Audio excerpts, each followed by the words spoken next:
Orang mungkin sekarang mengiranya saya menghafal Quran saja. Alhamdulillah saya juga menghafal Injil, menghafal Bible. Ya, dan saya meriset. Biasanya kalau sudah ada versi baru, saya beli. Jadi saya punya banyak koleksi Bible di rumah. Saya simpan di kantor di ruang riset sekarang. Termasuk yang Talmud, versi-versi kekinian dan sebagainya, saya koleksi juga.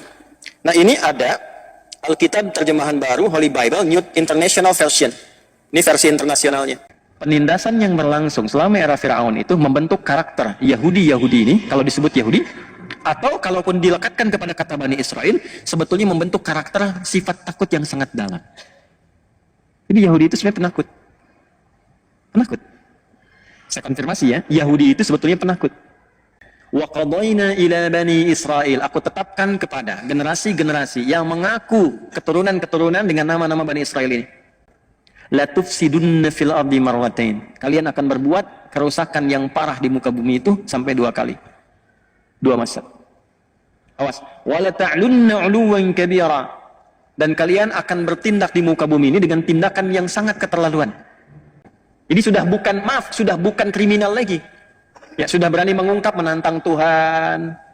Ada nabi yang berkelahi dengan Tuhan, nabinya menang katanya. Ada begitu tuh. Ya, sudah uluwan kabira. Itu fil ard 2 kali yang dilakukan. Nah, para ulama mengungkap tentang 2 fase ini. Jadi ada 2 fase pelanggaran mutlak yang akan dilakukan generasi-generasi ini di dalam kehidupan mereka sampai dengan kiamat. Itu 2 pelanggaran mutlak. La tufsidunna pakai la, kemudian nun taukid di akhirnya untuk menegaskan ini benar-benar akan terjadi.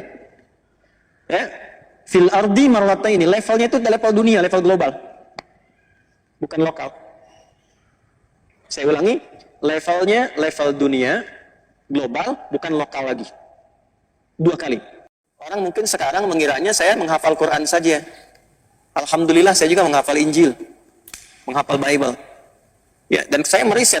Biasanya kalau sudah ada versi baru, saya beli. Jadi saya punya banyak koleksi Bible di rumah. Saya simpan di kantor di ruang riset sekarang. Termasuk yang Talmud, versi-versi kekinian dan sebagainya, saya koleksi juga. Nah, ini ada Alkitab terjemahan baru, Holy Bible, New International Version. Ini versi internasionalnya. Di sini ada peta. Dibuka dengan peta. Ini supaya menambah wawasan ya, Bapak Ibu sekalian. Kok bisa katanya kajiannya kajian tausiah, tapi referensinya Bible. Tak apa-apa. Ini ada peta nih. Tuh, dibuka dengan peta. Ini petanya, Division of Canaan 1200 sampai 1030 before Christ, sebelum Masehi. Jadi ini petanya dulu, kanan yang saya tulis ini, ya. Ini tahun 1200 sampai 1030 sebelum Masehi. Kalau sebelum Masehi kan mundur kan? Ya, 1200 sampai 1030 sebelum Masehi. Nah, di sini menariknya Palestina sudah ada, Palestina. Mas, coba bangun sini, Mas. Bangun, Mas. Biar dikira saya ngeduga-duga gitu kan, dibaca. Coba, ini kacamata saya salah apa enggak? Ini tulisannya apa? Palestina. Ini yang ini. Iya. Betul kan? Belum. Palestina ya? Palestina. Ya. Baik. Mas, bangun Mas sini. Ya, lihat sini. Nih, ada tulisan apa ini? Mana? Ini. Iya, Palestina. Saya mau tanya, Gaza sudah ada belum Gaza nih yang sekarang kami? Ada nggak? Ada nih Gaza. Oh, jangan tebak-tebakan Pak. Udah ada. Tuh. Ada nggak? Ada Gaza. Gaza itu sudah masuk bagian, sudah ada. Jadi sebelum duduk lagi silakan. Jadi Gaza itu di peta yang ada di perjanjian ini di Bible ya, di versi yang internasional itu ada petanya. Gaza itu sudah ada bahkan sebelum Masehi. Jadi peta 1200 sampai dengan 1030 sebelum kelahiran Nabi Isa alaihissalam, before Christ, sebelum Masehi, itu sudah ada petanya Palestina dan Gaza sudah ada di sini. Yang menarik, Israel nggak ada sebagai satu wilayah ya, yang Zionis klaim sekarang itu nggak ada. Nggak percaya, Mas bangun. Bangun antum supaya nggak ngantuk. Coba dari atas sampai bawah temukan Israel ada nggak? Nggak ada. Lihat dulu, jangan langsung nggak ada. Walaupun saya sekoh tetap antum mesti lihat. Coba. Nih pegang mic-nya. Nih pegang mic-nya. Nah ini wakafin aja. 1 menit. pokoknya ada hadiah 100 juta. Saya berani kasih karena nggak ada. Nggak ada. Nggak ada kan? Nggak ada. Baik. Ya, nanti insya Allah kalau mau kita kopikan. Ya, ini satu koleksi yang kami punya. Di sini nggak ada. Jadi memang dari sejak sebelum Masehi pun Palestina sudah ada. Ya, dan Gaza sudah ada. Nah, kota-kota yang sekarang disebutkan kayak Tel Aviv dan itu nggak ada. Ya, jin-jin masa Nabi Sulaiman juga nggak kenal itu. Ya, emang nggak ada. Ya jangankan manusia, jin pun tidak kenal. Ya, yang ada apa? Tulisannya Palestina. Ya, jadi kalau ada aktivis-aktivis kekinian, itu kan yang terlambat bangun, kemudian menyampaikan itu asalnya sudah ada duluan, nggak ada. Yang ada itu Palestina. Filistin sudah ada. Gaza menariknya ada di sini. Ya, dan ini yang paling menarik ditemukannya apa di Alkitab versi ya terjemahan baru versi internasionalnya Holy Bible-nya. Ini temukan di sini. Ya, setelah itu kesininya baru berubah. Ini peta-peta kekinian. Ini yang paling lama diakui betul. Yang menarik begini, yang ini yang orisinilnya, yang ini peta jalan yang sekarangnya. Jadi dalam saat yang bersamaan mengakui dulu nggak ada, sekarang dibuat klaim ada di sini. Ini yang nggak ada di sini. Ini penyebaran semua anak cucunya Nabi Yakub alaihissalam yang 12 tadi, yang asbat anak-anaknya, ini bahkan disebutkan di sini daerah mana saja. Zebulun di mana, Izakar di mana, kemudian Yusuf di mana, disebutkan di sini semua. Yahuda di mana, ya Shamon di mana, Levi di mana, disebutkan semua petanya di sini dan semua wilayah disebut dengan Palestina. Paham sampai sini? Baik, itu dulu yang ingin saya tampilkan di awal. Nah, di bumi inilah kemudian Nabi Ibrahim alaihissalam hidup, Ishak kemudian hidup, ya, Sayyidah Hajar mengandung, dan yang paling unik nanti ketika mengandung itu dan lalu melahirkan Ismail alaihissalam, lahirnya di Kanaan sama persis di situ. Cuma nanti dihijrahkan di awal hidup, ya, ke kota Mekah Al-Mukarramah untuk memberikan satu definisi yang kuat tentang fitrahnya semua nabi yang hijrah. Ya, tentang semua nabi yang hijrah. Nanti Nabi Yusuf pun kan hijrah. Jelas ya? Nabi Yusuf pun hijrah. Jadi ketika kemudian Nabi Ismail itu dihijrahkan dari kecil untuk memberikan kesan bahwa ini akan melahirkan keturunan di akhir yang sempurna dari segi kenabiannya, yaitu Nabi Muhammad sallallahu alaihi wasallam. Karena memang doa Nabi Ibrahim itu lahirnya mesti di Mekah. Khusus Nabi Muhammad. Itu ada di Al-Baqarah yang tadi saya baca. Ayat 129. Nabi Ibrahim, Nabi Ismail alaihi wasallam berdoa khusus supaya minta Nabi terakhir lahirnya itu di Mekah, di dekat Ka'bah. Untuk menunjukkan Nabi yang istimewa, tempat lahirnya pun mesti istimewa, beda dengan Nabi yang lain. Nah, di era Nabi Yusuf alaihissalam, seperti kita dengar kisahnya yang viral, beliau kemudian melewati dari semua drama kehidupan dengan saudara-saudaranya itu, singkatnya, jadi pembesar di Mesir. Jelas? Lalu ketika jadi pembesar, dibawalah koleganya ini, termasuk ayahnya Nabi Yakub alaihissalam. Yakub dibawa, 11 saudaranya dibawa semua, pindahlah ke Mesir. Ya, sebentar. Ya. Itu masih raja tuh suasananya.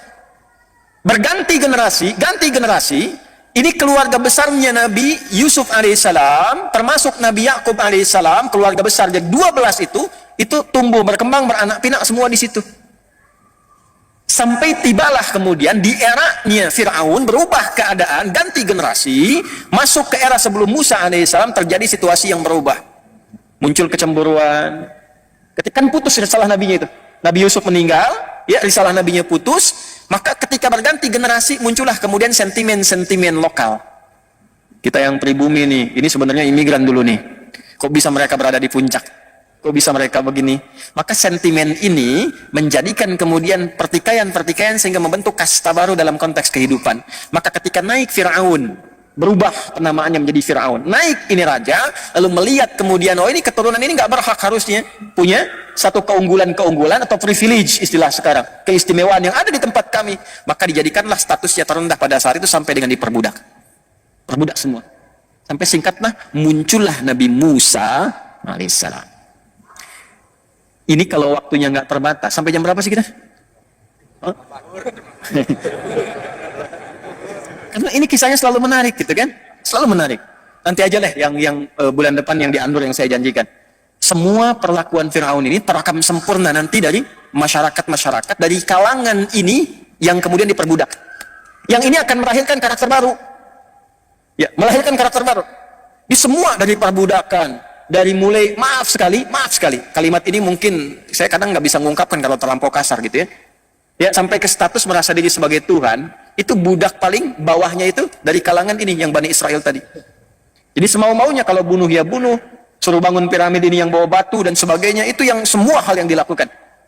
Sampai pada puncaknya, ada ramalan-ramalan dukun yang mengatakan pada masa itu akan lahir nanti seorang bayi yang akan mengguncang kekuasaanmu. Maka keluarlah dekrit dari Firaun pada masa itu, tempeli semua keturunan-keturunan Bani Israel ini. Tempel. Yang perempuannya khususnya yang mengandung.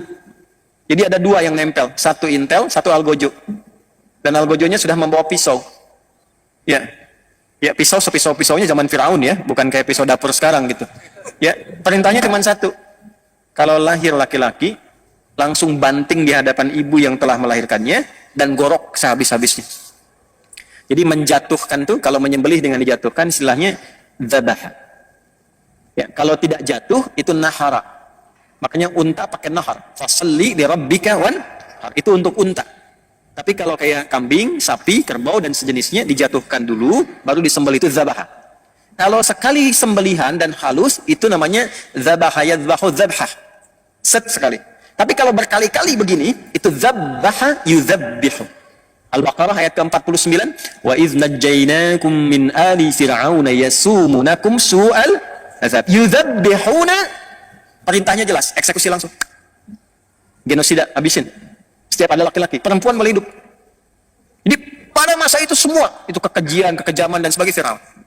Maka Anda sudah paham, kita sudah tahu, di antara sekian bayi itu ada satu yang dilindungi oleh Allah Subhanahu wa taala untuk berkehidupan dan membebaskan keturunan-keturunan beliau itu ke atasnya dari perbudakan Firaun. Itulah yang kita kenal dengan Musa alaihissalam.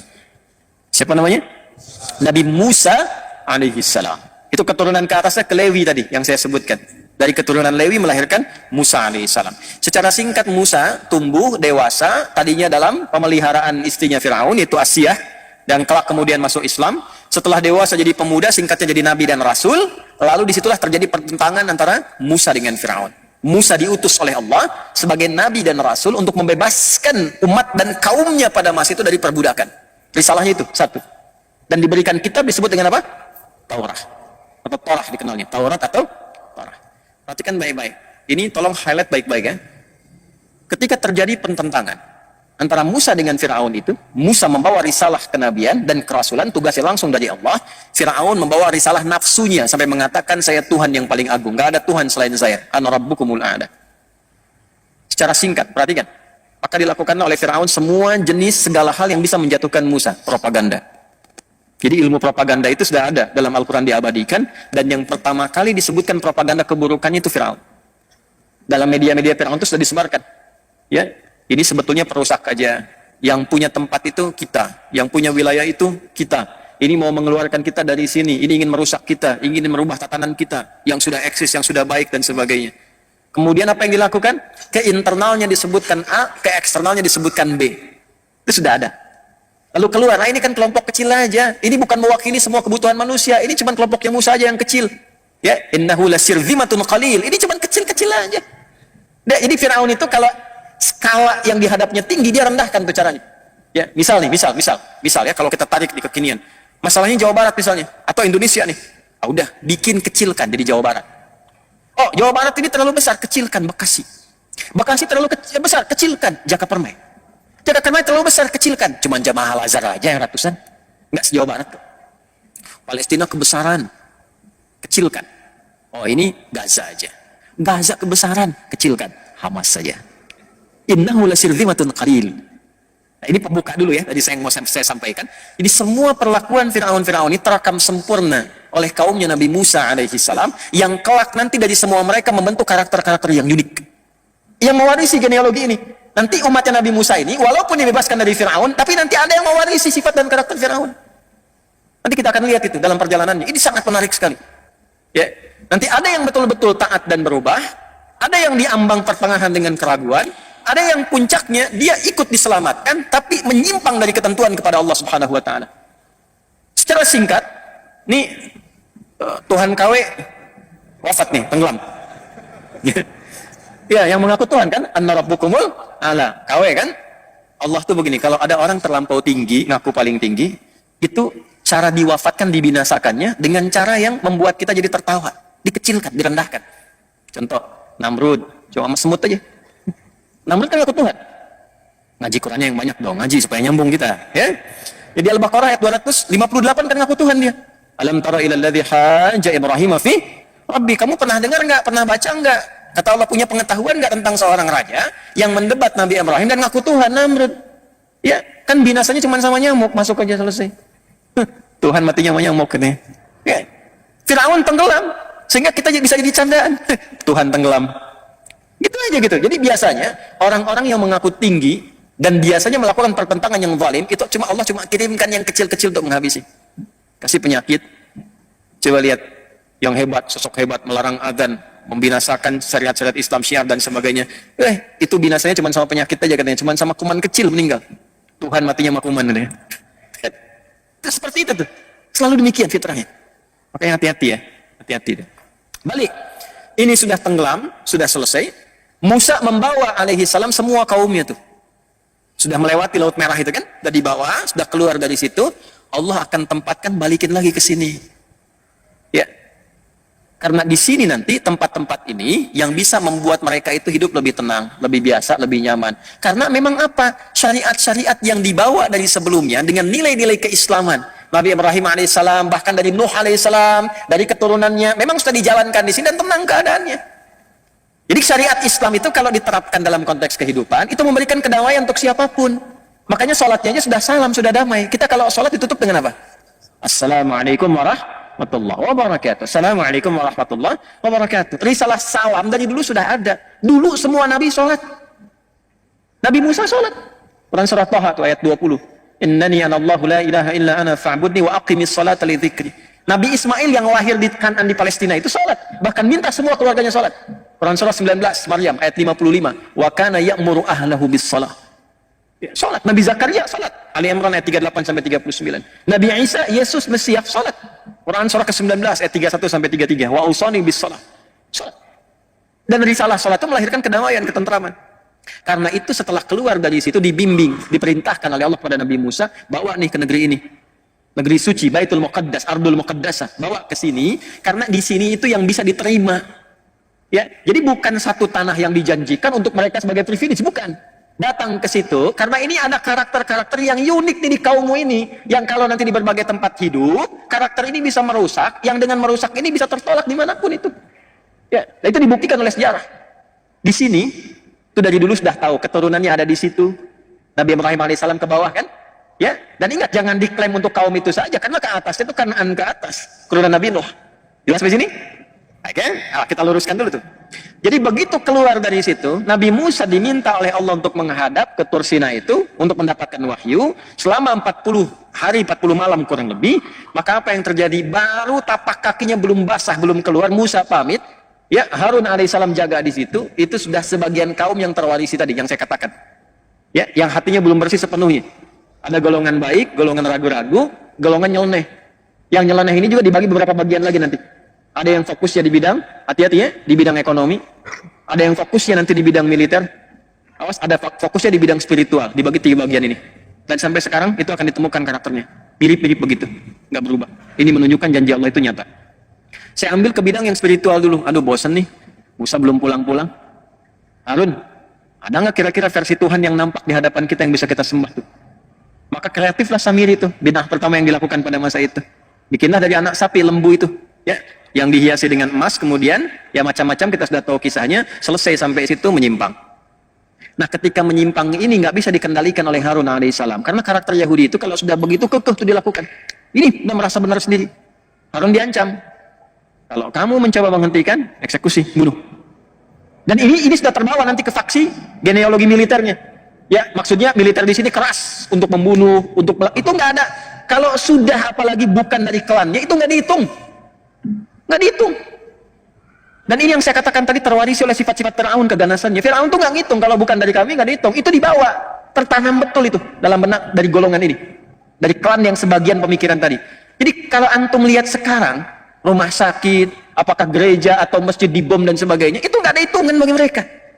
Yang penting bukan dari genealogi mereka, bukan dari silsilah keturunannya, bukan warganya. Kalau bukan warga kami nggak apa-apa, nggak dihitung. Ya. Cuma manusianya aja sekarang kok pada diam gitu. Ya, balik.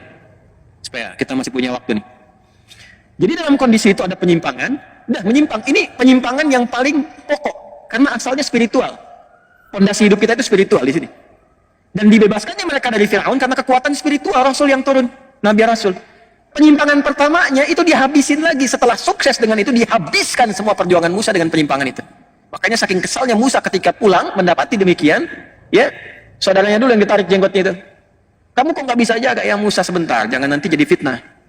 Ya, kita berkelahi, mereka malah kemudian mengklaim itu sebagai sesuatu kebenaran bagi mereka, sehingga menyimpang dari kita, ya kan?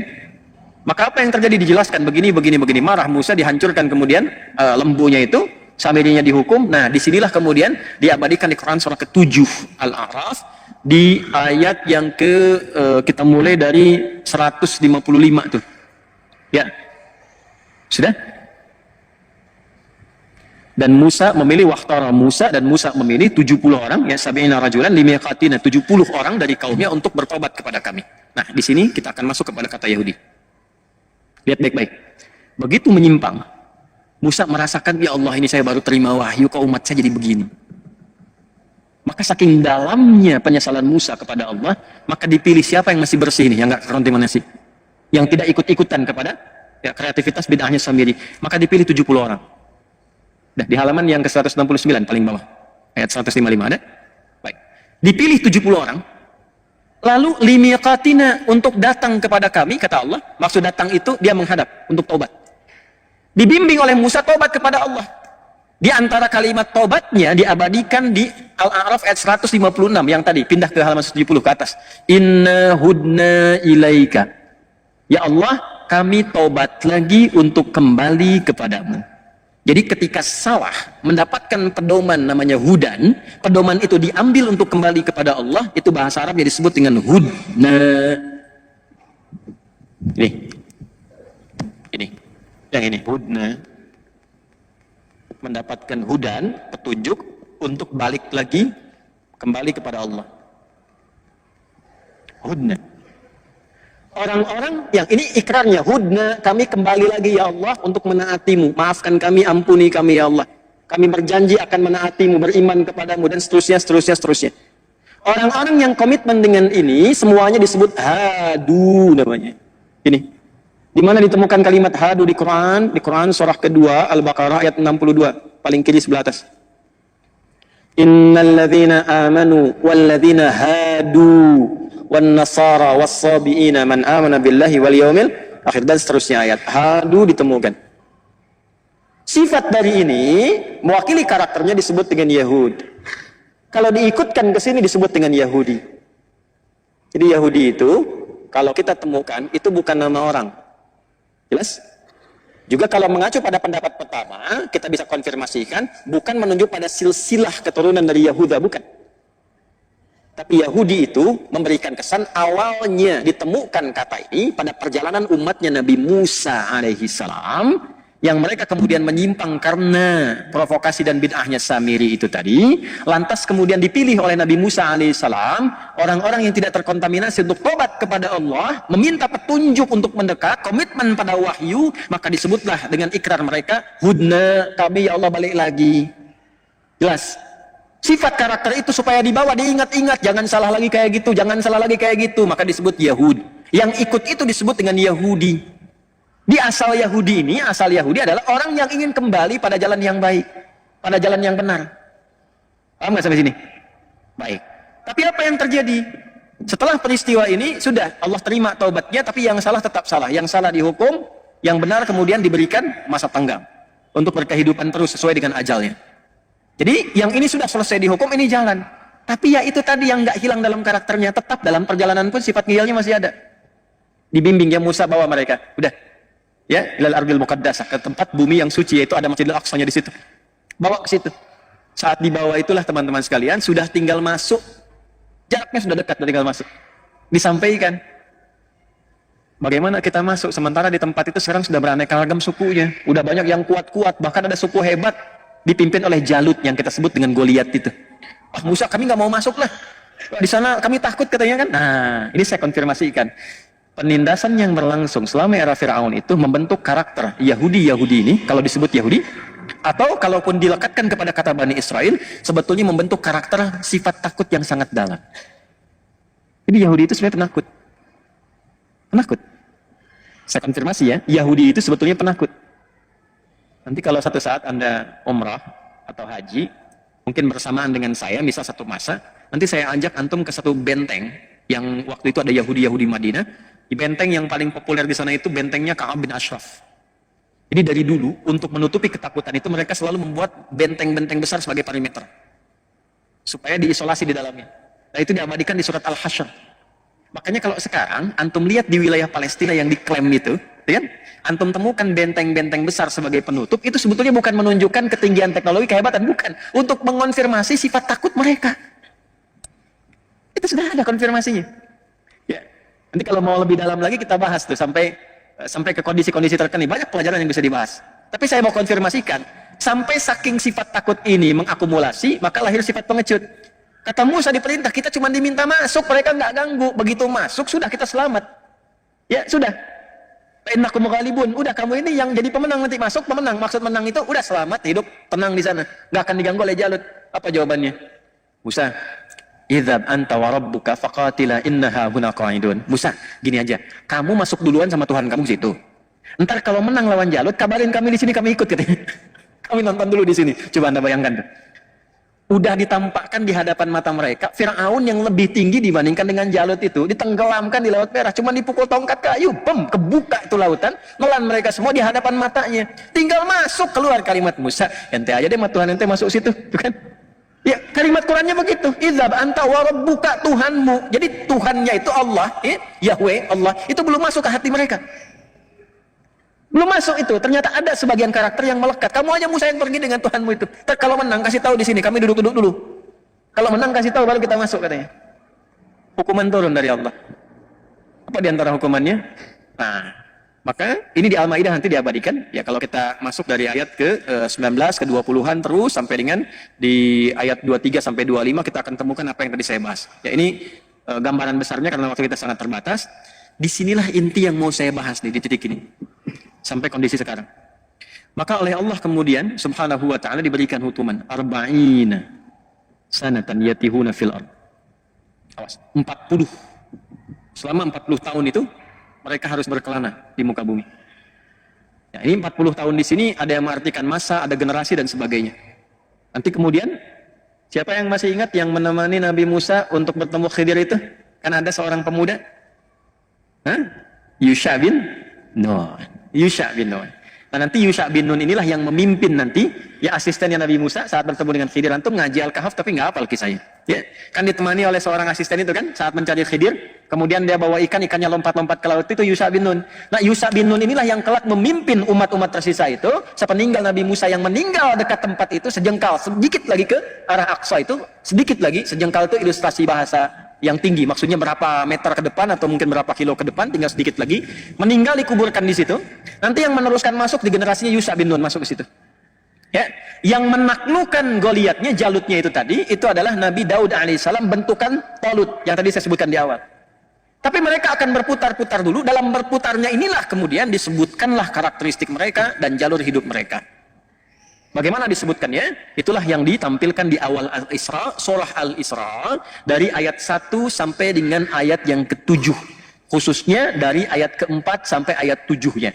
Satu, menerangkan tentang keutamaan Palestina dengan Masjidil Aqsa-nya. Kedua, menerangkan keturunan Nabi Nuh yang sudah mendiami di situ pertama kali supaya nggak diklaim bahwa ini tanahnya orang-orang Yahudi. Ini tanahnya orang-orang Israel atau Zionis dan sebagainya.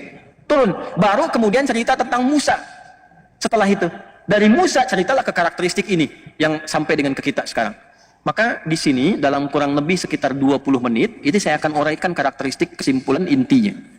Jadi dari tadi saya kasih pembahasan panjang itu sebetulnya kalau mau jujur mukaddimah. Ya.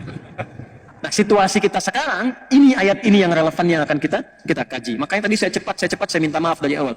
Ya. Yuk kita lihat nih. Buka mushaf ya. Perhatikan baik-baik. Ayat keempat aja langsung ya, langsung ayat keempat. Wa qadayna ila bani Israila fil kitabi la tufsidunna marrataini wa la ta'lunna 'uluwan kabira. Dan aku telah menetapkan dengan semua pengetahuan Allah yang sempurna. Allah mengetahui betul karakteristik yang tertanam. dari setiap generasi-generasi kaum-kaum Bani Israel ini yang terus melahirkan generasi baru, beranak pinak, dan lantas mereka disebut dengan Yahudi ataupun Bani Israel atau kaum Musa dalam Al-Quran. Ini sifat-sifatnya. Tapi selalu tertanam pada diri mereka itu karakter-karakter yang membedakan mereka itu dengan manusia pada umumnya yang lain. Tadi, maaf ya, maaf sekali, karakter-karakter nyeleneh. Ya, sampai tadi mengatakan Musa engkau aja yang pergi ya dengan Tuhanmu, kami duduk di situ, nyeleneh yang keterlaluan. Ya. Angkuh dari tertindas menjadi penindas. Dan dia siapapun yang menghalangi itu terobos. Ya. Nanti di bidang-bidang terkait dengan ekonomi, semua pelanggaran dilakukan yang penting untung. Itu ada jalurnya, nanti kita bisa sebutkan satu-satu dan dikonfirmasi oleh sejarah. Bukan hanya dalam Al-Quran, tapi pembuktian sejarah dan di buku-buku yang dicetak sampai dengan kekinian. Ya, teruskan. Wa qadaina, karena sifat-sifat ini yang melekat pada mereka, aku tetapkan, kata Allah. Pakai qada tuh. Dan pakai na untuk menunjukkan keagungan Allah, demi keagunganku. Maksudnya apa? Kalau sudah pakai na, artinya penting. Al-Quran turun itu pakai na. Inna anzalnahu fi. Itu Allah menyampaikan dengan mengangkat keagungan zatnya. Untuk memberikan kesan pada kita semua yang membaca Al-Quran, khususnya umat Nabi Muhammad SAW, tolong fokus ini penting. Karena bagaimanapun Anda akan bersinggungan dengan mereka. Wa qadaina ila bani Israel, aku tetapkan kepada generasi-generasi yang mengaku keturunan-keturunan dengan nama-nama Bani Israel ini. Fil kitabi, bahkan dalam kitab mereka di Taurat sudah disebutkan. Nanti disebutkan kembali dalam Injil dan disempurnakan semuanya dengan detail karakternya dalam Al-Quran. La tufsidunna fil ardi marwatain. Kalian akan berbuat kerusakan yang parah di muka bumi itu sampai 2 kali. 2 masa. Awas, wala ta'lunna 'uluwan kabira. Dan kalian akan bertindak di muka bumi ini dengan tindakan yang sangat keterlaluan. Ya, jadi di atas togo, jadi ada togo, ada ulu. Kalau togo itu bersikap kriminal kepada manusia dan pencipta. Di atas itu ulu. Jadi sudah bukan kriminal lagi. Ya, sudah berani mengungkap menantang Tuhan. Ada nabi yang berkelahi dengan Tuhan, nabinya menang katanya. Udah ada begitu tuh. Ya, sudah uluwan kabira, itu fil ard, 2 kali yang dilakukan. Nah, para ulama mengungkap tentang 2 fase ini. Jadi ada 2 fase pelanggaran mutlak yang akan dilakukan generasi-generasi ini di dalam kehidupan mereka sampai dengan kiamat. Itu 2 pelanggaran mutlak. La tufsidunna pakai la, kemudian nun taukid di akhirnya untuk menegaskan ini benar-benar akan terjadi. Ya, fil ardi marrataini, levelnya itu level dunia, level global, bukan lokal. Saya ulangi, levelnya level dunia, global, bukan lokal lagi. 2 kali. Kapan level yang pertama ini terjadi dalam level dunia ini? Kapan kerusakan pertama terjadi? Wala ta'lunna 'uluwan kabira, dan Anda bersikap sudah melampaui batasan yang tertinggi. Jadi batas tertinggi itu disebut ada tagha. Perilakunya disebut dengan tughyan, orangnya taghi, jamannya tagut.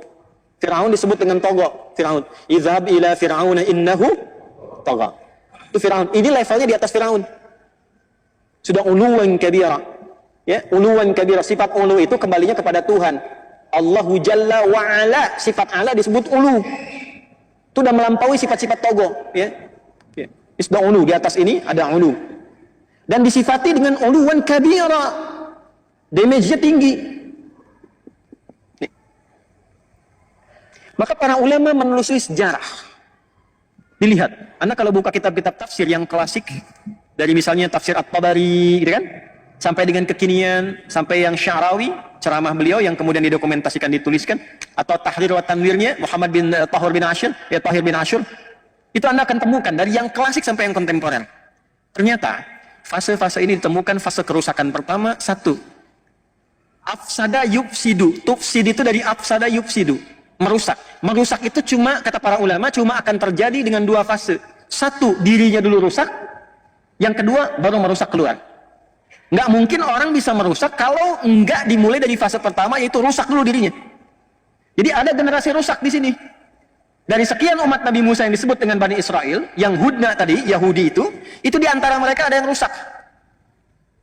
Udah jelas. Yang ada yang baik, ada generasi baik, yang generasi 70 tadi yang dibawa tobat itu. Ya, ada yang di antara mereka memang rusak. Cara berpikirnya udah rusak, dibawa nostalgia ke masa lalu, harus begitu. Mau nggak mau, mesti begitu. Kalau nggak, habisin semua. Rusak itu. Nah, sifat itu yang menjadikan mereka, kalau dengan siapapun termasuk Nabi, nggak sesuai dengan karakter mereka, selesaikan. Termasuk bunuh Nabinya. Maka kerusakan pertama yang terjadi dari generasi rusak ini adalah langsung membunuh Nabinya. Nabi Zakaria itu dibunuh oleh generasi ini. Jadi setelah Nabi Musanya meninggal, terus generasi masuk, Daud, Sulaiman selesai, kan terakhir Nabi Isa. Nabi Isa itu kurang lebih jarak ke Nabi Muhammad itu 600 tahun. Sebelum Nabi Isa lahir, Nabi Isa itu kan anaknya Maryam. Ya kan? Maryam anaknya Imran dengan Hannah. Imran punya saudara namanya Zakaria. Hannah punya saudari namanya Eliasobat. Zakaria menikah dengan Eliasobat. Imran menikah dengan Hannah, melahirkan Maryam. Sebelum lahirnya Nabi Isa, Maryam lahir, itu Zakaria alaihissalam belum punya anak. Maka berdoa di mihrabnya Maryam, sholat di mihrabnya Maryam, supaya minta diberi keturunan. Secara medis istrinya divonis sudah menopause dan mandul. Maka dengan izin Allah di mihrab Maryam itu berdoa, dikabulkan oleh Allah. Akan punya anak langsung, namanya dari Allah, Yahya. Itu diabadikan di Quran surah 3 Ali Imran ayat 38 sampai 39. Ya hunalika da'a Zakaria rabbah qala rabbi habli min ladunka dzurriyyatan thayyibah innaka sami'ud du'a. Fanadathu al malaikatu wa huwa qa'imun yusalli fil mihrab anna Allah yubashshiruka bi Yahya. Yahya, John. Ya, Yahya. Bahasa Inggrisnya atau Latinnya John. Ya, John, Yohanes, John. Jelas? Nah ini Nabi Zakaria, Nabi Yahya, itu kan ditunggu-tunggu pemuka Nabi mereka itu, pemukanya. Generasinya sama, generasi Musa ke bawah itu. Ya, itu Yahya itu dihadirkan pertama kali oleh Allah seperti Harun kepada Musa, disiapkan dulu supaya menyiapkan jalannya Isa alaihissalam ketika membawa risalah. Ya karena Nabi Isa itu nanti dari bayi sudah dapat tugas, tumbuh dewasa, mudanya itu meninggalnya muda, jadi nggak nikah Nabi Isa itu. Nggak sempat nikah, 30-an tahun lebih sedikit itu sudah meninggal. Ya, inni mutawaffika wa rafi'uka ilayya. Ya, diwafatkan, diangkat kemudian oleh Allah Subhanahu wa taala. Makanya makamnya sampai sekarang nggak ditemukan. Diangkat. Jadi sudah sampai di situ disiapkan dulu. Yang menyiapkan siapa? Allah. Siapa yang ditunjuk? Nabi Zakaria lewat anaknya Yahya. Itu meninggalnya dibunuh oleh kalangan yang rusak ini. Bayangin sampai bunuh Nabi. Bahkan kalau mau tarik sebelumnya Nabi Soleh ada. Mungkin antum belum pernah dengar kisah ada Nabi digergaji meninggalnya. Belah dua. Gitu. Mereka yang nuntut, ada mukjizat, dikasih kemudian unta keluar dari batu, udah begitu untanya dihabisin, nabinya dibunuh. Ini golongan rusak tadi. Sampai ke puncaknya Nabi Zakaria dibunuh, Nabi juga Yahya dibunuh, dan Nabi Isa pun dikejar mau dibunuh. Mau disalib di akhir itu. Ini kan kelakuannya ini, generasi rusak. Ya. Jadi yang 70 tadi melahirkan yang baik-baiknya sedikit, ke bawahnya itu Hawariyun itu. Ya, Hawariyun yang 12 orang itu, yang murid-muridnya itu kan. Ya, itu pun sedikit, yang selebihnya itu mewarisi genealogi tadi, genetik tadi yang merusak. Maka ketika itu lahir yang rusak sampai Nabi Isa pun dikejar. Nabi Isa kan keturunan ini dari Bani Israel ke atas. Jalurnya ke Ishak alaihissalam. Maka apa yang terjadi? Itulah yang membentuk karakter. Maka dihukum oleh Allah karena karakter ini merusak. Maka golongan orang-orang rusak ini di setiap tempat dimanapun itu gak akan bisa diterima. Maka 3 fase mereka hancur. 3 fase mereka hancur. Pertama, masanya yang gue lihat itu, Jalut. Ini sudah viral di kitab-kitab tafsir. Yang kedua, masanya Nebukadnezar yang datang dari Babilonia. Habis semua, dihancurkan. Habis dikejar-kejar. Kemanapun ada dikejar. Karena selalu merusak. Tinggal sini merusak. Golongan rusak ini. Yang ketiga, era Romawi. Ya, sesaat kemudian sebelum masuknya khususnya di era-era peninggal Nabi Isa alaihissalam sampai nanti ke era sebelum kelahiran Nabi Muhammad SAW. Tidak ada satupun orang-orang generasi ini, termasuk Yahudi yang lainnya, menetap dimanapun kecuali selalu datang Romawi menghabisi mereka. Dimanapun. Ya, sampai nanti generasinya Turki Utsmani sampai periode yang berikutnya. Itu setiap tinggal, mau wilayah Eropa dimanapun selesai. Inkuisisi. Kalau nggak digantung, disiksa, habis, dikejar kemanapun. Nggak ada yang bisa menetap karena perilaku ini. Ya. Jadi golongan rusak itu tinggal dimanapun sifatnya merusak. Jadi kalau dagang pengen yang paling unggul, tapi cara unggulnya itu ini diadu dulu nih. Yang eksis diadu. Supaya hancur, begitu hancur dia masuk. Di setiap tempat, setiap era dengan cara berbeda tapi polanya sama. Selalu ingin unggul. Dan sifatnya itu semua sistem dalam berkehidupan disebut millah namanya. Itu prinsip mereka, sepanjang ada sistem berkehidupan di era manapun kita harus yang paling atas. Apapun caranya. Itu yang diungkap di Al-Baqarah ayat 120. Walan tarda ankal yahudu walan nasara hatta tattabi'a millatahum. Antum bedakan din dengan millah itu beda. Dan lihat ya, jangan salah nih, jangan salah. Kalau Yahudi pakai walan tarda ankal yahud, disebutkan Yahudi. Tapi Nasrani pakai la. Cuman kita bacanya pakai kan alif lamnya syamsiyah tuh. Ya, lamnya masuk ke nun. Walan nasara. Padahal itu tulisannya la. Wala an-nasara. Yahudi lebih dahsyat. Ya. Di ekonomi, di pekerjaan harus selalu di atas kuasai. Bagaimanapun caranya. Habisin dulu, hancurkan dulu, bikin mata uangnya habis, jatuh semua, beli, ini naik ke atas. Yang penting bisa menguasai. Itu caranya. Ya itu kan perilaku ya, perilaku. Nanti caranya menghadapinya bagaimana secara elegan. Ini bukan dorongan untuk membenci begini, bukan. Ini menampilkan karakter. Ini dimanapun akan begini. Cara menghadapinya bagaimana? Jadi indahnya Islam itu bukan datang dengan kutukan, bukan celaan, bukan cacian, bukan kebencian. Nggak ada uraian kebencian di Quran tuh nggak ada. Quran cuma menampilkan secara faktual begini karakternya. Kalau ente hidup bergaul dengan mereka, yang akan muncul tuh seperti ini. Nanti menghadapinya bagaimana? Itu sisi ekonomi. Ya, secara militer juga begitu nanti. Karena mewarisi generasi yang sebelumnya itu, karakteristiknya yang sangat kasar, pengen sesuatu segera dilakukan, Nabi aja dibunuh, apalagi yang bukan Nabi. Nabi aja nggak ada harganya. Kalau rumah sakit dibom, dunia mengutuk, ngutuk aja, ngutuk begini. Besoknya ambulan dibom lagi. Ya nggak pengaruh. Lihat wawancara terakhir itu. Ya, bagi kami nggak ada harganya. Kolateral itu dibandingkan dengan nyawa ini kami, katanya warga kami. Jadi generasinya dijaga, yang penting yang lain nggak ada nilainya. Nilainya. Antum nggak ada nilainya tuh. Saya nggak ada nilainya. Dia ada yang ada nilai itu yang ini aja. Nah, itu generasi rusak. Generasi rusak. Nah, nanti 3 kali tuh di fase terakhir, fase Romawi. Maka di mana-mana itu kemudian habis. Baca Qurannya lagi. Ya. Yuk kita bacakan lagi. Wa qadayna ila bani Israila fil kitabi la tufsidunna fil ardi marratayn wa la ta'lunna 'uluwan kabira. Terus fa idza jaa wa'du ulahuma ba'athna 'alaikum 'ibadan lana uli ba'si syadidi fajasu khilalan diyar wa kana wa'dan maf'ula. Jadi begitu kerusakan pertama terjadi tadi, yang membunuh nabi, membunuh rasul, berbuat kerusakan, maka diutus oleh Allah itu hamba-hamba yang lebih rusak tapi kuat. Ya, yang dimaksud di situ bukan yang muslim, bukan. Ya, yang memang udah sama-sama keras dengan mereka, tapi sudah menghabisi mereka. Puncaknya di Romawi tadi. Jadi dari yang pertama tadi Goliat, Jalut, kemudian ada Nebukadnezar. Ya, setelah itu kemudian di fase akhirnya Romawi. Makanya di negeri-negeri Eropa itu wajar kalau mereka terusir semua. Di Eropa terusir, baca sejarah deh. Di Jerman terusir, Austria terusir, di Eropa semua terusir. Jadi nggak ada yang pengen sebetulnya ada di situ tuh. Nggak ada yang pengen. Ya makanya mereka cari tempat aja, yang penting jangan di sini. Jangan di sini. Karena tahu kalau ada di situ rusak tuh negerinya. Ekonomi nggak stabil karena udah dikuasai klan ini aja. Walaupun cuma ada 5 ini yang megang. 5 yang megang. Tuh, yang lain habis semua di bawah. Dan dikendalikan semaunya, rusak akhirnya. Akhirnya apa yang mereka lakukan? Udah keluarin dari sini, keluar. Dari dulu begitu. Diusir dan seterusnya. Ya. Sampai yang paling menarik apa? Yang menjadikan mereka bisa kembali tenang dan hidup dengan nyaman adalah risalahnya Nabi Muhammad SAW yang mewarisi risalah Nabi Ibrahim AS ke atas dan menyempurnakannya. Karena ketemu, kenapa tadi saya sebutkan nasab di awal, untuk menunjukkan kalau ini dipraktekkan damai semua. Singkatnya sudah selesai, singkat langsung lompat ke era Nabi Muhammad. Begitu di era Nabi Muhammad ditertibkan semua, diberikan panduan kepada para sahabat, udah. Nih, maaf. Dari klan ini saja yang terusir dari Romawi tadi, kan di Roma tuh diusir tuh. Ya, pendeta-pendeta Yahudi, rahib-rahibnya itu sudah mengatakan, robi-robinya, udah kita tunggu aja nabi terakhir yang paling hebat yang membawa kita ke masa keemasan lagi. Namanya Muhammad, lahirnya di Mekah, cuma nanti akan hijrah ke Yasrib.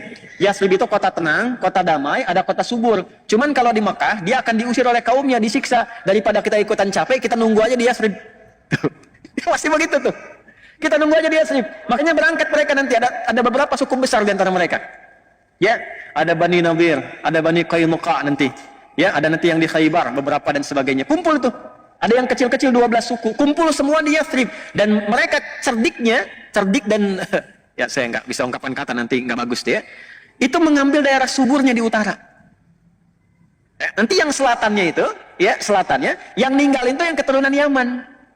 Tapi mereka bisa bangun dan akan dibalik oleh Allah. Yang sekarang yang utaranya itu justru ya terlihat biasa-biasa saja, banyak peninggalan hancur di situ. Justru selatannya yang sekarang ada Masjid Nabawi, ada Kuba dan sebagainya, itu yang diabadikan lestari.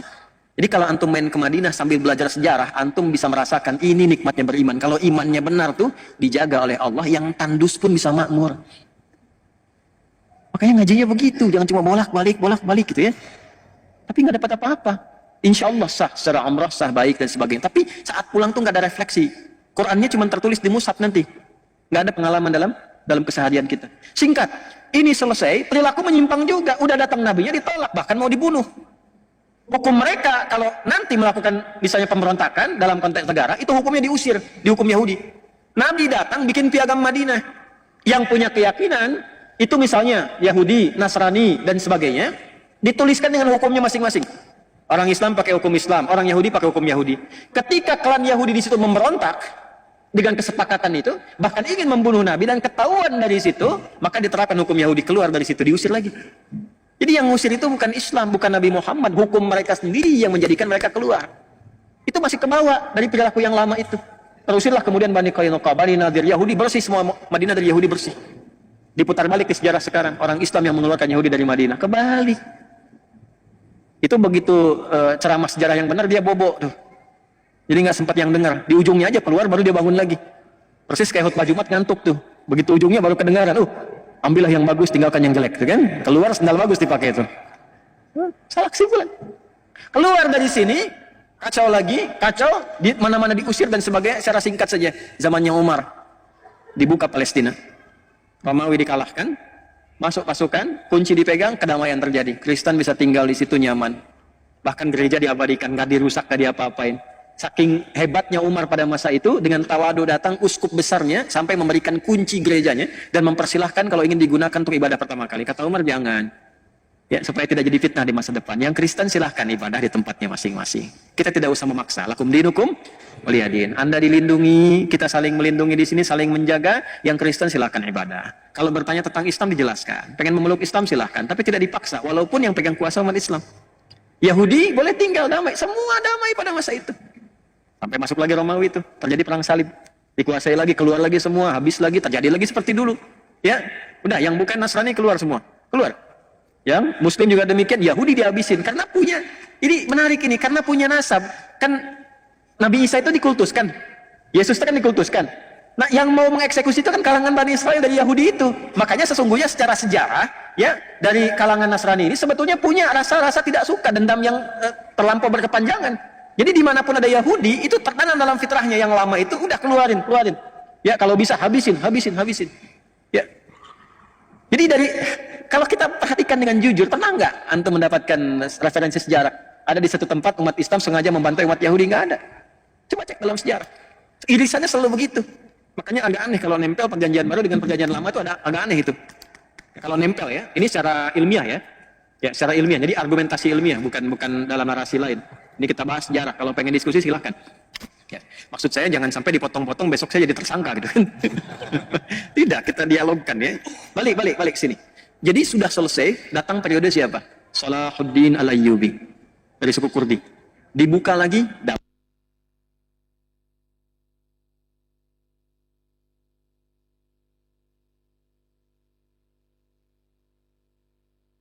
Turki Utsmani sampai 1924, tenang semua, damai dan sebagainya.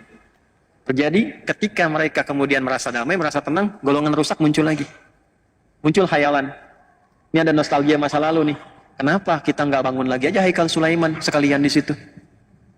Terus akan di situ ada bukit besar tuh, Nabi kita yang raja paling hebat Daud dikubur di situ, di Bukit Zion tuh.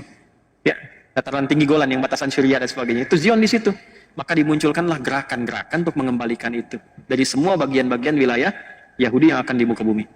Ya, maka apa yang mereka susun dan sebagainya, teman-teman, Bapak Ibu sekalian, gimana caranya supaya kita bisa hidupkan lagi Haikal Sulaiman, bawa lagi ke situ, itu berdasarkan khayalan saja. Yang tadinya udah damai, udah tenang, sifat rusak muncul lagi, dikumpulkan semua akhirnya muncul. Jadi yang disebut mereka mencoba untuk bawa lobby namanya. Ya, di lobby, maka muncul lobby Yahudi namanya. Dalam sedunia, di lobby semua yang sedunia itu, gimana kalau kita bangun gerakan untuk balikan lagi ke situ, munculkan lagi. Maka sebagian mereka besarnya berpusat di Inggris, dikuasai beberapa, dua hal untuk menguasai itu. Yang pertama itu ekonomi. Ya, falyabudu rabb hadzal bait alladzi at'amahum min ju'. Maka mereka bergerak di bidang ekonomi. Termasuk nanti kalau saya mau cerita di satu waktu yang lain, yang datang ke Nusantara pun dengan VOC itu, saya cerita begini sudah riset, saya begini-begini sudah menduduki kantor VOC di Belanda. Ya, saya sudah ke kantor VOC, sudah saya cek jalurnya, sampai gudangnya, sampai dokumentasinya. Itu VOC itu, Bapak Ibu, konsorsium dagang. Swasta. Yang bawahnya orang Yahudi pertama kalinya. Ketika hancur di Eropa, dia melihat ada ekspedisi-ekspedisi yang dilakukan oleh pasukan-pasukan salibis. Setelah periode 1492, terjadi perjanjian Tordesillas, kemudian Isabel, ya, itu disatukan dengan Ferdinand yang di Spanyol itu jatuh. Kemudian setelah itu membuat misi 3G. Sekarang sudah 4G atau 5G. Ya, dulu masih 3G, God, Glory, and Gospel, menyebar. Itu dipelajari. Karena kerajaan yang kirimkan seringkali karam, di lautan besar itu karam, biayanya banyak. Mahal, habis semua, makanya sering dikali harta karun peninggalan Raja Spanyol dan sebagainya, sering sampai jadi film dokumenter sekarang ini. Nah, belajar dari situ beberapa yang Yahudi bikin satu konsep, udah gabungin aja semua nih pengusaha-pengusaha supaya resikonya makin kecil. Kalau karam pun harta keluar sedikit, kalau menang keuntungan banyak. Maka disusun itu. Asalnya yang muncul Yahudi, itulah saham pertama kali yang terjadi di bumi.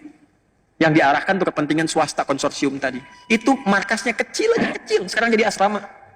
Jadi sedikit begini. Di Delft namanya, Delft, ya. Ada bulatan masuk lorong sebelah kiri kecil aja, mungkin jaraknya tuh 10 meteran lah ke atas gitu. Itu kantor VOC yang ngambilin rempah-rempah dan semuanya kita itu. Ya, cuman gudangnya sebesar Masjid Al-Azhar depannya. Terus dibikin kanalnya itu nyambung ke 13 provinsi di Belanda, nyambung ke Samudra Hindia, nyambung sampai ke kita. Jadi kalau ngambil rempah-rempah dari sini, lewat jalur laut, itu langsung tembus ke gudang. Masih ada gudangnya sampai sekarang. Jadi restoran sekarang ini. Saya baru dari sana beberapa waktu yang lalu. Dan yang paling menarik itu pajaknya dipakai untuk membangun Belanda. Jadi Belanda itu dibangun dari pajaknya VOC. Jadi Belanda tuh. Sampai ke New York nanti. New York itu asalnya mau dibangun New Netherlands. New York itu kita punya saham rempah dari sini ke New York itu. Makanya harusnya masuknya tanpa visa tuh ke situ. Sahamnya dari sini, baca sejarah lagi, baca sejarah. Itu bangun, bayangkan betapa kayanya negeri ini. Pajaknya aja bisa bangun Belanda, pajaknya aja. Yang sehat, yang baik-baik gitu. Ini makmur, ini anugerah Allah atas berkat rahmat Allah yang Maha Kuasa. Indonesia itu kaya. Ya, cuman orang-orangnya juga mesti berpikir mendekati Allah supaya baik. Yang kita perlukan orang baik. Kalau cuman pintar nggak baik, kekayaannya nggak berguna, habis. Ya balik lagi dari situ, itu Anda bisa bayangkan ekonomi dikuasai di masa-masa itu. Jadi yang pertama dikuasai ekonominya dulu supaya megang dunia. Karena kalau ekonomi dikuasai gampang, militer dikendalikan. Pemerintahan dikendalikan karena gampang bayar selesai. Itu ilmu dipakai dari Korun. Rusaknya dari situ. Karena Firaun dibiayainya oleh Korun. Nanti muncul panglimanya namanya Haman. Makanya sering diungkap di Quran kisah Korun, kisah Firaun. Zamannya kan sama. Panglimanya Haman, intelektualnya juga ada dan penasihat spiritual yang kebelingernya pun ada, Balaam namanya. Komplit lah di situ. Ya, jadi kalau sudah unsur-unsur itu ada dan nggak disebutkan, ya secara tegas nama detailnya untuk menunjukkan kesan bahwa itu bisa berpotensi terjadi lagi di masa depan. Yang membawa itu genealogi ini, manusia-manusia ini, kuasai ini, nanti tinggal gampang. Ya, itu di masa-masa itu sudah terjadi. Kalau ingin menentukan satu pemimpin di mana saja sampai ke level-level daerah. Kalau di kita mungkin wali kota atau bupati, itu sudah nyampe. Udah masuk ke satu tempat disiapkan semuanya. Ini biayanya sekian, ukuran jas kamu, ukuran sepatu kamu, ukuran ini udah sekian. Jadi, tapi harus ikut begini. Tuh kelakuannya ini. Dari dulu. Itu kalau saya buka sampai referensi sampai ke atasnya, kita bisa turunkan nasabnya sampai ke era Firaun itu. Nah, itu yang terjadi. Maka ini mengonfirmasi, teruskan ayatnya sampai ayat yang ke-6. Tsumma radadna lakumul karrata 'alaihim wa amdadnakum bi amwal. Itu konfirmasinya. Ini pembuktian firman Allah benarnya. Perhatikan, mereka akan kuat di bidang ekonomi. Ini, karena gerakan pertama yang dibangun itu. Wa amdadnakum bi amwal wa banin. Keturunan mulai banyak menyebar dan mereka pegang ekonomi itu. Sekarang bukan cuma jadinya di Palestina itu yang 1948 kemudian tiba-tiba deklarasi, yang fasilitasi siapa? Inggris kan. Ya, khayalannya munculkan kembali keagungan itu di Bukit Zion itu. Maka gerakan untuk membawa ke Zion disebut dengan Zionism. Pelaku karakternya disebut dengan Zionis. Jadi yang ada sekarang di situ itu bukan sifat-sifat Israel, bukan. Bukan sifat-sifat Yahudi yang kembali hudna, bukan. Itu Zionis. Karena Yahudi yang awal-awal tinggal itu damai biasa-biasa saja. Coba lihat, biasa-biasa saja. Dengan orang Islam biasa, dengan Kristen biasa, damai aja. Ini gerakan-gerakan perusak. Jadi yang datang ini perusak. Tapi udah disebut di Quran. Dan itu menyebar. Ya, wa amdadnakum bi amwalin wa banina. Yang paling hebat begini. Wa ja'alnakum aktsara nafira. Dan gerakan itu nanti melintasi zamannya akan punya dukungan-dukungan dari pihak-pihak luar yang menguatkan dan membantu mereka. Nafir itu artinya yang mensupport, yang mendukung, yang mendorong. Jadi Quran sudah mengungkap ketiganya. Terbukti nggak sekarang? Satu, ekonomi dipegang, terbukti? Bukti ya. Yang kedua, mereka punya jejaring yang menyebar tuh. dari anak keturunan dimanapun. Dan itu punya lobbynya, punya grup-grupnya, punya asosiasinya. Ya, mungkin nanti ada Freemasonry, ada yang lobby, ada yang macam-macam. Itu disebutkan wabanina, nyebar. Dan semua membentuk jaringan untuk saling menguatkan sehingga dia bisa punya proksi, bisa punya macam-macam yang itu akan membantu. Wa ja'alnakum aktsara nafira. Semua tiga-tiganya sekarang sedang dibuktikan, ditunjukkan kebenaran ayat ini oleh Allah yang terjadi sekarang. Jadi kalau pengen tahu pembuktiannya, maaf, di amwalin, nih yang pegang ekonomi sekarang siapa? Coba cek, googling siapa aja keluarganya, ketemu. Wabanina, keturunan-keturunan yang menyebar dimanapun ada. Ya, termasuk yang kelahiran di sini juga ada. Itu yang sering muncul di TV tuh, perempuan tuh. Saya nggak sebut nama tuh ya. Ya, ya saya nggak mau kata-kata yang kurang baik lah. Ya, tapi saya biasanya kalau diundang sama yang kurang kompeten itu nggak berminat gitu, buang-buang waktu gitu. Ya, pengetahuan sejarah minim, kalau dikatakan tidak tahu gitu kan. Ya, cara berpikirnya juga tidak terstruktur. Ya, jadi kalau kita datang juga buang-buang energi. Ya, jadi kita tonton sambil senyum aja lah udah gitu ya. Ya, jadi baru bicaranya jangankan orang yang pintar, orang biasa awam sih udah paham gitu keadaannya bagaimana. Tapi ini tidak menjadikan kita mesti mencela atau merendahkan, tidak. Justru kita mendoakan kepada jalan yang baik, kemudian memperbaiki dengan cara yang baik dengan menyampaikan yang seperti ini. Tapi yang saya maksudkan kalau Anda cek itu kan kelahiran Makassar. Tapi menjadi bagian dari jaringan lobby kan ke atas ke sana. Itu pembuktian kebenaran Quran. Jadi mana pana nyebar ke bawah lagi rasanya. Wa ja'alnakum aktsara nafira. Saya umumkan tidak boleh ada negara lain yang ikut campur tentang ini. Tapi dia masuk kok lewat kapal induk. Yang lain nggak boleh, dia masuk dengan kapal induk, ya kan? Jangankan kapal induknya itu di border yang di Rafah di Mesir itu jagain di situ. Makanya nggak bisa keluar. Yang jaga tentara mana? Amerika jaga juga di situ. Banyak kumpul, Amerika, Kanada, dari Inggris, dari macam-macam negara lain Eropa. Yang menariknya begini, ini yang dikuasai jejaring itu, ja'alnakum aktsara nafira, sebetulnya dalam hatinya pun sama, nggak pengen Yahudi masuk ke daerah mereka. Sebab kalau masuk merusak lagi, daripada di kami, di situ aja deh kami jagain. Gitu. In ahsantum li anfusikum, ayat 7. Wa in asa'tum, jika pun kalian membuat kebaikan, bikin aksi sosial, jadi akan ditemukan nanti golongan ini bikin aksi sosial, ngebiayain gerakan sosial tentang alam dan masing-masing. Itu ahsantum li anfusikum, kepentingan internal mereka aja untuk mengekalkan apa yang mereka lakukan sampai dengan muncul nanti fase berikutnya. Wa in asa'tum falaha, kalau berbuat buruk memang begitu karakternya. Ya. Memang begitu karakternya. Jadi kalau sekarang misalnya yang dibom maaf rumah sakit, ya memang begitu. Nggak peduli dengan kutukan dunia, ya memang begitu. Yang terkutuk ya memang tidak peduli dengan kutukan. Ya udah terkutuk. Nggak peduli dengan kutukan. Ya jadi kalau Anda mau keluar, teriak-teriak sampai di luar dan sebagainya, udah nggak akan didengar sama mereka. Nggak akan didengar. Kita paling menggetarkan dunia saja bahwa ada kepedulian, tapi mereka nggak dengar, dibom aja. Kemarin dibom rumah sakit. Yang Al-Ahli itu kan rumah sakit baptis itu. Ya dibom gereja, dibom masjid. Dunia bergerak. Semua mengutuk, Dewan PBB mengutuk, resolusi. Besoknya mereka tertawa aja. Dibom lagi ambulans. Perjalanan ke rumah sakit dibom, 15 orang meninggal. Terus kami menyesalkan itu, apa yang Anda sesalkan? Ya. Fa idza jaa wa'dul akhirati. Maka jika nanti muncul yang kedua nih. Jadi yang fase pertama sudah, sekarang sudah fase kedua. Ini kerusakannya sudah global, sifatnya global dan manusia-manusia diam. Ya. Di balik diamnya itu akan ada nanti tiba orang-orang hebat. Dia su'ujuhakum. Orang hebat ini akan ada 3 periode. 3 fase. 1, golongan-golongan hamba Allah yang mempermalukan mereka untuk memberikan kesan kepada dunia, ini nggak sehebat seperti yang kita kira kok. Teknologinya paling canggih, intelijennya, strateginya, penyadapannya, gitu kan. Sehingga propaganda yang dibuat keluar itu, seperti yang tadi saya sampaikan, propaganda keluar tuh begitu. Selalu menampakkan nggak ada apa-apa, kita yang paling hebat, ini kecil kok. Cuma ormas kecil gini, ya dibanjirin aja selesai gitu kan. Tapi kan nggak selesai-selesai. Sayangnya beberapa orang terpengaruh dengan itu. Ya, nggak ngaji. Akan ditemukan, kata Allah, 1 golongan hamba akan muncul. Hamba-hamba ini begitu terlatih untuk menunjukkan kepada dunia, mempermalukan wajah mereka di dunia. Oh ternyata yang selama ini kelihatan seperti hebat, gak hebat-hebat juga. Iron Dome habis juga, kena juga. Ya, biayanya sama biaya yang kecil-kecil. Oh ternyata yang selama ini strateginya, kemudian intelijennya, kemudian juga ya penyadapannya macam-macam itu begitu canggih. Ya ternyata intercept juga, kena juga. Selesai juga. Dan itu hanya dilakukan oleh kelompok-kelompok yang disebut kecil. Jadi untuk memberikan kesan kepada dunia yang besar, negara-negara yang merasa punya militer, punya pesawat tempur dan sebagainya, Anda kemana aja selama ini? Hah? Enggak, bukan masalah iman, bukan masalah keyakinan, cukup jadi manusia aja. Tapi bagi orang Islam, kemanusiaan itu dilampaui dengan keimanannya. Imannya kemana? Hah? Gitu. Ditampakkan liyasu'u wujuhakum, itu satu, untuk mempermalukan wajah mereka di hadapan dunia. Ternyata selama ini yang disebut hebat cuma begini aja. Lantas Anda yang tidak punya, ya, apa yang mereka miliki orang-orang hebat ini, tapi memiliki alat-alat yang Anda klaim canggih, lebih hebat daripada mereka. Ini orang-orang nggak punya landasan pacu untuk pesawat tempur.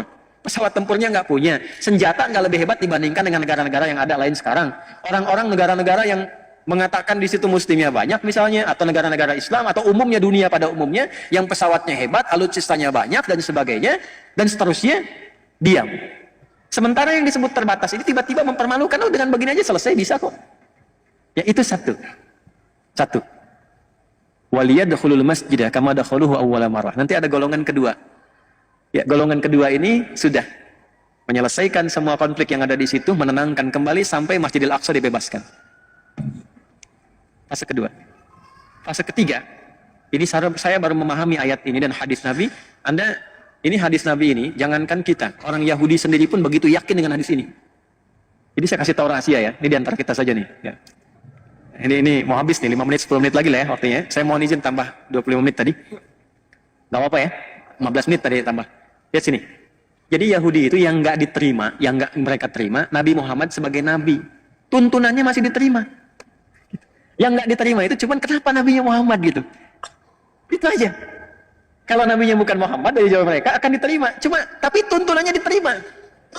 Makanya oleh mereka Quran diriset. Makanya oleh mereka hadis diriset.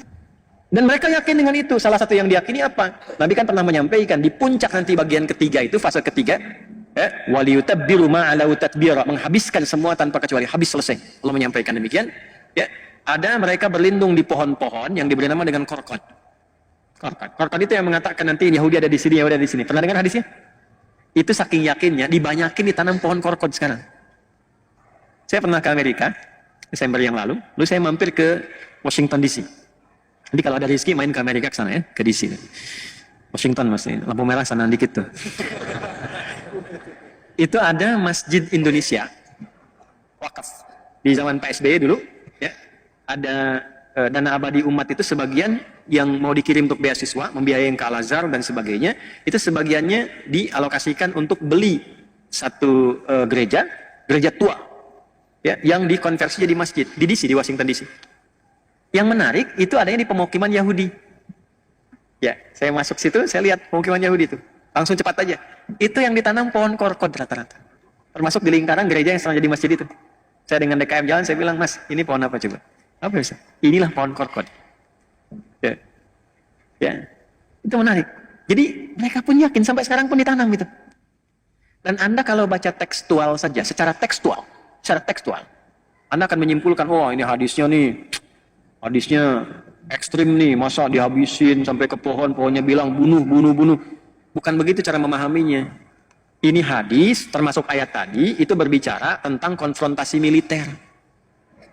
Dan problemnya apa? Saya baru paham sekarang, memahami ayat dan hadis itu. Ternyata, di muka bumi ini, ya, ada beberapa kurang lebih yang mungkin sampai 6 negara lah, ya, yang di dalam konteks kenegaraannya itu, sifat-sifat perlindungan militernya melibatkan sampai ke rakyatnya, ke masyarakatnya, termasuk di Indonesia. Indonesia itu kalau berjuang, kalau sudah ada misalnya perjuangan sampai ke konfrontasi militer, misal Belanda datang dan sebagainya, itu bukan cuma tentara yang berjuang, kita pun ikut di situ. Makanya pesantren keluarkan resolusi jihad dan sebagainya. Semua angkat senjata bawa gitu. Nah di dunia ini sekarang ada 6, yang paling aktif itu 2, Indonesia dengan IDF, yang Israel sekarang. Jadi waktu kejadian kemarin itu pembuktian hadisnya. Makanya saya katakan belajar, lihat tuh. Bukan ingin belajar Hamas, ini bukan. Coba peristiwa itu cek kembali, mengkonfirmasi benar nggak yang di Quran, benar nggak yang di hadis. Itu kan masyarakat dikasih senjata, teman-teman. Masyarakat dikasih senjata, di video banyak di YouTube, cek. Ada masyarakat Palestina konfrontasi dengan masyarakat yang di sana, yang di wilayah Zionis disebut Israel itu. Itu rakyat biasa, masyarakat sipil bawa senjata, ditembak tuh orang Palestinanya, dor, selesai. Yang polisinya diam-diam aja begini, dibiarin kena. Jadi rakyatnya dikasih senjata. Nanti pada periode ketiga, setelah periode kedua itu, Masjidil Aqsa bebas, periode ketiganya ada konfrontasi luas semua. Semua masyarakat Yahudi yang ada pada masa itu diberikan senjata dan berlindungnya di balik pohon korkot. Itu yang menjadikan kemudian pertarungan semestanya menjadi meluas pertempurannya. Itu maksudnya. Jadi kalau Anda melihat situasi sekarang dengan karakteristik bom ini, bom itu, emang karakter rusak ini. Ya, tapi tidak bisa dipukul rata, misalnya Yahudi keseluruhan nggak bisa dipukul rata. Yang rusak-rusak aja nih. Yang apa? Yang Zionis. Yang diklaim dengan Israel sekarang itu. Ya, yang lain-lainnya mungkin ada yang baik-baik juga ada. Ada Robi-Robi yang mengatakan itu mereka memang perusak, ada Robi yang begitu. Nah itu mungkin kalau dia tarik ke atas itu yang 70 orang disebut di Al-Araf 155 tadi. Generasinya itu tuh. Tapi tinggal sedikit, tinggal sedikit, tinggal sedikit. Tapi ujungnya kan kalau nggak beriman sama aja kufur. Tapi setidaknya membawa sifat kemanusiaan yang jelas. Tapi pada umumnya yang rusak lebih banyak. Ya, kalau mendiamkan sesuatu yang rusak kan sama rusak juga. Ya kan? Jelas ya? Nah, dan ini tugasnya macam-macam, beda-beda. Ada yang bagian propaganda. Kemarin ada mereka punya lembaga think tank penelitian. Yang terbarunya itu meminta supaya dilemahkan Al-Azhar yang ada di Mesir. Ini karena masjidnya Masjid Al-Azhar. Ya, mereka merekomendasikan 3 hal. 1, ganti Syekh Al-Azhar nih. Karena begitu terjadi di sana mengeluarkan sebuah statement fatwa ya bahwa itu penjajahan, mesti dibantu, mesti dibebaskan. Itu rekomendasi pertamanya ganti. Yang kedua, lemahkan. Ya, dengan cara dananya yang biasanya untuk menguatkan itu dikurangi. Ya, atau tidak diberikan sama sekali. Nah, yang ketiga, ya udah, sampai negaranya nggak usah disupport sama sekali. Mesir nggak usah terima bantuan, nggak usah apa-apa lagi, kecuali kalau Syekh Al-Azharnya diganti dan sebagainya. Tuh, itu ya waja'alnakum aktsara nafira. Kita sedang ada di era itu. Ya, jadi jangan jauh-jauh dulu sampai berjuang ke Palestina. Aduh, nggak usah, belajarnya dari sini. Ya, belajar dari sini, kuatkan iman, bangun negara dengan baik. Bangun negeri dengan baik, perbaiki dulu. Karena yang Allah sebutkan generasi emas itu adalah orang-orang yang meningkatkan iman takwa. Jadi ibad dulu, ibadallana. Perbaiki sholat dulu. Sholat masih keluar masuk. Ya orang puasa Daud, ini sholat Daud. Subuh sholat, duhur tidak, asar sholat, maghrib tidak. Pengen berjuang, udah habis antum. Ya, perbaiki dulu. Tuh yang pasukan-pasukan hebat, pasukan-pasukan kuat. Itu nggak masuk ke situ, saya nggak sebut nama ya. Nggak masuk ke situ satu kecuali penghafal Al-Quran. Yang kedua kerjaannya zikir. Kan di terowongan itu kitabnya zikir, Quran, babu zikir, Quran, sudah semua. Itu kalau sudah bergerak yang di depannya itu sudah ada di sampingnya mendampingi. Tuh, surga kamu depan, surga kamu depan. Semangat lagi, udah. Dan kalau sudah masuk, sudah bersiap untuk tidak kembali. Tuh. Gimana menanamkan itu pada diri sendiri itu? Ya, setidaknya untuk digunakan tenaganya membangun bangsa, membangun negara supaya kuat, supaya baik, supaya makmur, supaya benar. Ya, Pancasila diimplementasikan, kan di Pancasila itu mengakomodir nilai-nilai ibadah kita. Diturunkan di Quran di undang-undang ya pasal 29 ayat 2 itu negara menjamin kemerdekaan tiap-tiap duduk untuk memeluk agamanya masing-masing dan beribadah menurut agama dan kepercayaannya itu. Kita semua ibadah. Di sholatnya banyak ini, jangan cuma subuh begini pas kajian ini, duhur penuhin lagi. Kalau bisa subuhnya kayak Jumatan. Ya. Ini DKM juga tidak cukup dengan amin nih, ya. Orientasinya itu bagaimana makmur, bukan cancelengnya banyak. Ya, makmur dulu, canceleng ikutin. Ya, jadi kalau akhirat itu dikejar, dunia ikut. Antum kajian nih, ikut akhirat, sarapan tersedia. Ya, tapi kalau antum orientasinya dunia, mungkin nggak dapat. Ya, jadi kita siapin aja dulu untuk sholat baik, baca Quran yang benar, supaya kebaikan itu bisa dirasakan oleh tempat tinggal kita. Bangun negeri dengan baik, dengan nyaman. Kalau sudah kuat, semua segan. Jadi kalau Indonesia bicara itu kayak Rusia, kayak Amerika, kayak Cina bicara, selesai konflik, selesai. Kalau bisa jadi veto, selesai. Nah, sekarang kita bicara, itu adalah pembunuhan, itu genosida. Ketawa aja di sana. Demo besok udah selesai, udah itu beres. Tidak, pecah lagi, selesai lagi. Gak gitu caranya. Ya, jadi semua yang terjadi sekarang ini, saya ingin katakan itu mengonfirmasi apa yang Allah firmankan 15 abad yang lalu. Situasinya demikian. Maka apa yang harus dilakukan, saya tutup, yang harus dilakukan adalah kembali memperbaiki diri kita masing-masing. Sholat dulu. Dulu zaman-zaman dulu, ada orang ingin berjihad. Di era-era ini juga. Pengen ikut tuh konfrontasi militer. Apa jawabannya turun ayat? Wa aqimus shalah wa atuz zakah. Udah, kamu sholat dulu yang benar. Supaya paham tentang keadaan diri, nyambung dengan Allah. Kalau sudah imannya kuat, bisa memahami qada dan qadar, bisa membedakan mana peluru buat Anda, mana peluru yang bukan punya Anda. Karena itu nggak takut di medan perang. Karena kapanpun bisa kembali kepada Allah. Wa atuz zakah, tidak sibuk dengan dunia. Kalau masih sibuk dengan dunia susah. Mau Jumatan aja datangnya pas khotib naik kedua. Karena takut pelanggan hilang.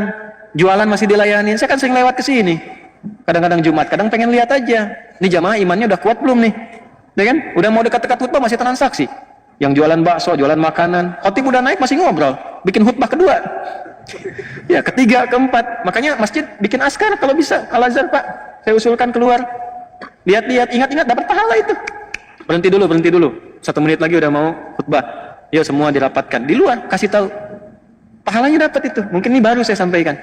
Ya, beberapa masjid yang seperti ini sampaikan supaya imannya tercas lagi, semua merasakan kenikmatan ibadah. Kalau sudah nikmat ibadah, ya 24-4-3-4 posisinya itu, ya subuh 2 rakaat, 4 zuhur, 4 asar, 3 maghrib, 4 isya, penuh masjidnya seperti ini, ibadahnya nyaman, itu pasti negerinya makmur. Gak percaya silahkan, mulai dari skala kecil dulu deh. Jakarta Permai dulu nih, penuhin nih. Ya Al-Azhar yang dekat ke Assalam, Assalam dekat ke Alisan, Alisan. Yuk penuhin masjidnya.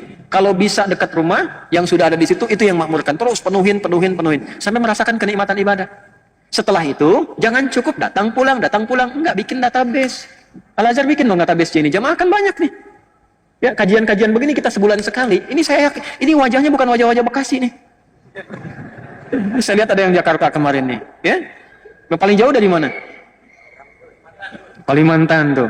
Cianjur, New Zealand, maksudnya New Zealand tuh, New Zealand, dari Kemang sono tuh. Ini kan bisa ada di database. Saya lihat wajahnya rutin kalau tiap bulan datang. Kenapa nggak kita satukan? Terus profesinya apa? Oh ini pengusaha ini, bikin grup, bikin aplikasi, ditautkan satu dengan yang lainnya. Kan itu yang Nabi bikin kan begitu. Udah dibikin stabil, pasarnya jadi stabil, nggak dikuasai satu bagian. Itu yang menjadikan pasar Madinah itu stabil pada masa itu. Antum kalau hidupnya keluar masuk ya begitu aja. Kapan mau berubahnya? Ya kan? Innallaha la yughayyiru ma biqaumin hatta yughayyiru ma bi anfusihim. Kalau kitanya nggak berubah, nggak memperbaiki diri, yang akan pernah mendapatkan perubahan yang baik. Nah, jadi kalau sudah bagus, terbantu nanti. Zakatnya kumpul, dibantu orang-orang supaya bisa berkembang bagus. Kan zakat itu kalau diterapkan, kemiskinan itu jadi hilang. Ya, rumusnya kan begitu. Negara terbantu. Sebab kan yang mayoritas muslim di sini. Ya kan? Kalau semuanya sudah bagus, sudah baik, negaranya kuat, mau bicara apa saja keluar gampang. Ya nanti perkuat militernya, perkuat ekonominya. Kalau sudah seperti itu, alhamdulillah. Baik. Tapi lebih daripada itu, sekarang kita banyak belajar, banyak berdoa, banyak berbuat kebaikan yang mampu kita lakukan. Ya dengan harta kita bisa berikan, kita berbagi, keluar kita perhatikan, di dalam kita perhatikan. Ya ada keseimbangan di dalamnya. Semoga Allah mengampuni kita semua, memaafkan kita semua. Semoga Allah menunjukkan kebenaran kepada kita untuk belajar. Jika ada uraian yang benar, itu petunjuk dari Allah yang disampaikan pagi ini. Tapi jika Anda temukan yang salah, itu mutlak kesalahan saya. Tinggalkan itu, cari referensi lain yang lebih baik, dan amalkan kebaikan itu untuk mendapatkan ridha Allah Subhanahu wa Ta'ala.